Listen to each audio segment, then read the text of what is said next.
Hi again then guys, and welcome to another specific car review on Gran Turismo SPORT, and this time we're featuring another street version of a Group 3 category race car, one of the very few sedan-based Group 3 cars, the Mazda Atenza. This of course is new in the mileage exchange, at least new when I released the video of course, and I would definitely recommend picking up these cars when they do become available, if of course you have enough mileage points, obviously, but 2,500 seems pretty good. You can earn 2,500 mileage points relatively quickly. That's like a couple of hours of oval racing, so not too bad. It's certainly a lot quicker and a lot easier to buy cars with mileage points than it is with money, which is why I said in a previous episode I wish you could buy all the cars with mileage points. Even if it was a huge amount, like 10,000, 20,000, it would still be worth it. However, this car in particular is, I personally think, a fantastic looking addition. I do hope that we have many, many more. We do, as I've covered before, have lots of other road-going Group 3 variants like the Alfa Romeo, the Peugeot RCZ, doubtless many others. I'm personally looking forward to seeing the road-going version of the Ferrari 458 GT3 car, which I personally think could look quite a bit like a Liberty Walk 458 with the wide body kit, maybe a much smaller wing like a ducktail. I think that could look pretty cool if they decided to do that, but all of that to one side, we're talking about the Mazda. The Mazda Atenza Group 3 road car.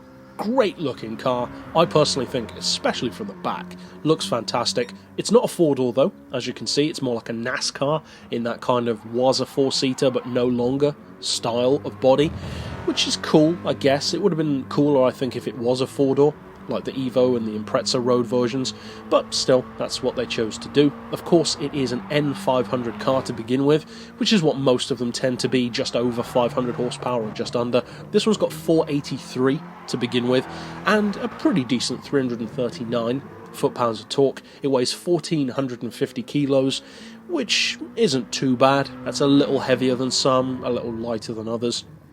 The horsepower per tonne is 333, which is okay, especially given the higher weight, and the category can be moved around quite a bit within the N classes based on, of course, the power. Now, as far as what this version of a street car is like in comparison to, say, the Corvette, or the Mustang, or various other ones which doubtless will get down the line, is it good enough to compete with those?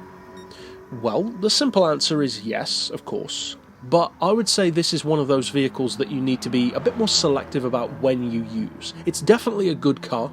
It has, I would say, better handling, for instance, than the Corvette, funnily enough, but at the same time, it can definitely get its tail out, for sure. That being said, all of these cars, the road-going Group 3 machines, do tend to have the same complaint levelled against them from some players.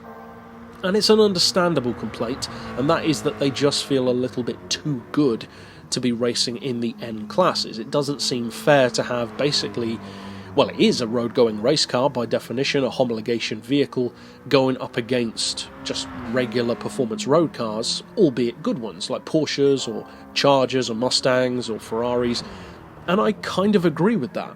But at the same time, another point, a counterpoint to that people have said, is that these road cars tend to be not quite as strong in a straight line.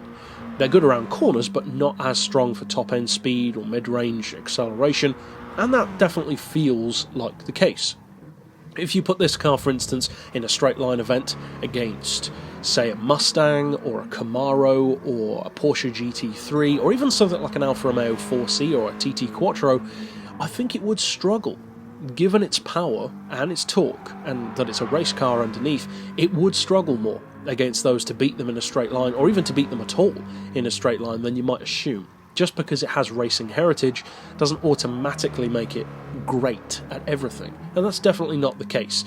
Now, as far as how it compares not just to the other Group 3 road cars, but in a more general sense, well, we kind of touched on that just now, but I would say that this is more of a Group 3 road car to use under circumstances where the track has a nice flow to it, and that is something which I bring up fairly often with vehicles like this. Cars which tend to be tail happy, you don't need to view that as a disadvantage. It can be when used wrongly, or when let's say, allowed to be a bit too playful. Something like the regular version of the Mustang, for instance, that car can definitely get way too playful. And I don't mean the Group 3 one, I mean just the regular Mustang.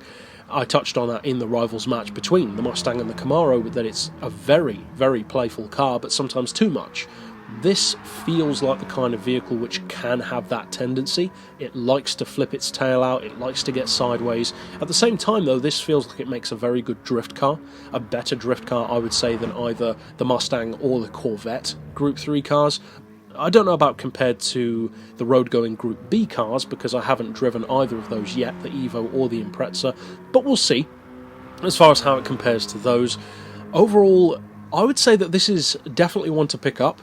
It's a great collector's piece, it looks fantastic, it's great for photographers as well. It has a very sleek, light-bathed kind of design. It likes to be bathed in light in city settings, so it's got that kind of style to it, that flair. And I think it's a great looking race car anyway already. So I would say it's a good all-rounder. As far as the Group 3 road cars go, it's a good looking car. It's certainly well priced, but all of them are for the mileage money, or the mileage points. The handling is middle of the road. It's not overly good, but it's definitely not bad. The acceleration's good enough, and the top end speed is okay. So if that sounds like it appeals to you, then sure, pick it up. It's not really that much of a burden to pick up these cars, so I would say it's generally worth doing so for, as I said, the 2,500 mileage points. But that's it overall for this particular review.